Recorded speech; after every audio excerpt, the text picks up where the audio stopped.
Bonjour et bienvenue. En gestion de projet, on est souvent submergé par la paperasse, n'est-ce pas? Mais et si cette montagne de documents, souvent perçue comme un poids, cachait en fait notre meilleur outil de contrôle? Allez, explorons ensemble ce paradoxe.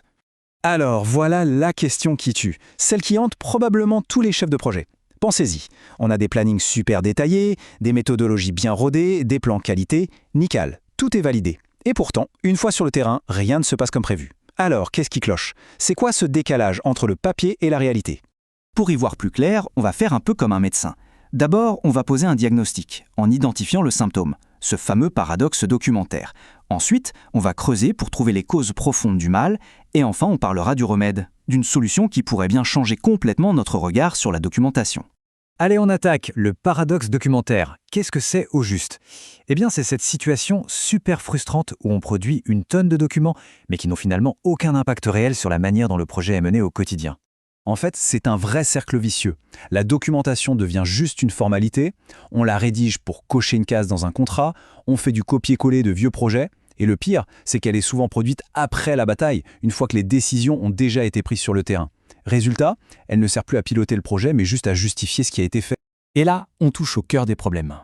Il faut s'imaginer que sur chaque chantier, il n'y a pas un seul projet, mais en réalité, il y en a deux qui coexistent. Deux mondes parallèles qui, la plupart du temps, s'ignorent complètement. D'un côté, on a le projet écrit, celui qui est sur le papier. Il est propre, bien structuré, presque parfait. Et de l'autre, il y a le projet réel, celui du chantier. Celui qui doit constamment s'ajuster, qui est influencé par le terrain, qui jongle avec les imprévus. Le souci, c'est que ces deux mondes évoluent en parallèle, sans jamais vraiment communiquer. Et c'est cette fracture, ce fossé entre les deux, qui est la source de tous les problèmes.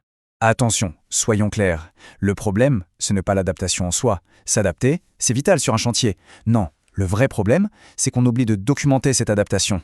Toutes ces petites décisions, prises dans le feu de l'action, elles ne sont jamais réintégrées dans la documentation officielle. Du coup, on perd le fil, on perd la trace de ce qui a été fait. Et au final, on perd le contrôle. Et en traitant la documentation comme une simple corvée administrative, on passe complètement à côté de son véritable rôle. On oublie pourquoi elle existe. Alors, quelles sont ces fameuses fonctions si importantes qu'on met à la poubelle? Eh bien, il y en a 4. Un bon document, premièrement, ça donne une direction claire, c'est comme une boussole. Deuxièmement, ça crée une mémoire pour le projet, pour éviter de refaire toujours les mêmes erreurs. Troisièmement, c'est un outil de coordination essentiel, un vrai chef d'orchestre pour aligner tout le monde. Et enfin, quatrièmement, ça doit agir comme un outil de pilotage, un volant, qui permet d'anticiper et de rectifier le tir. Si on n'a pas ça, on navigue complètement à la vole. Ok, le diagnostic est posé. Mais maintenant la question c'est pourquoi? Pourquoi ce fossé existe-t-il partout? Pourquoi c'est si difficile à changer? Allons voir les causes profondes. En gros, on peut identifier 3 causes principales. La première, c'est un problème de culture. La deuxième, ça vient de la formation qu'on reçoit. Et la troisième, c'est tout simplement la pression du quotidien, les urgences du chantier. Regardons ça de plus près. La première cause, la culture. Et ça, c'est vraiment le point de départ. Tant que les équipes verront la documentation comme une contrainte, une perte de temps imposée par le client ou par la hiérarchie, et non pas comme un outil pour eux, pour leur performance et leur protection, eh bien rien ne pourra changer. C'est avant tout une question de mentalité. Deuxième cause, la formation. Et là, il y a un vrai souci. On nous apprend à produire des documents parfaits, bien propres, qui respectent toutes les normes. Mais ce qu'on ne nous apprend pas, c'est à les utiliser au quotidien. Comment en faire des outils vivants, des tableaux de bord pour prendre des décisions? Ça, c'est le grand absent des formations. Et ça nous amène à la troisième cause qui se résume souvent à cette petite phrase qu'on a tous entendue. On verra ça plus tard, là le chantier est urgent. C'est la tyrannie de l'urgence. On sacrifie systématiquement la documentation pour l'action immédiate. Le problème, c'est que ce fameux « plus tard », il n'arrive jamais.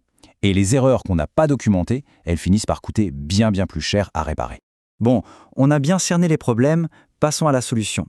Et la solution, ce n'est pas de faire plus de paperasse, au contraire, c'est de la rendre vivante. C'est tout le concept de la documentation vivante qui va permettre de réconcilier ces demandes.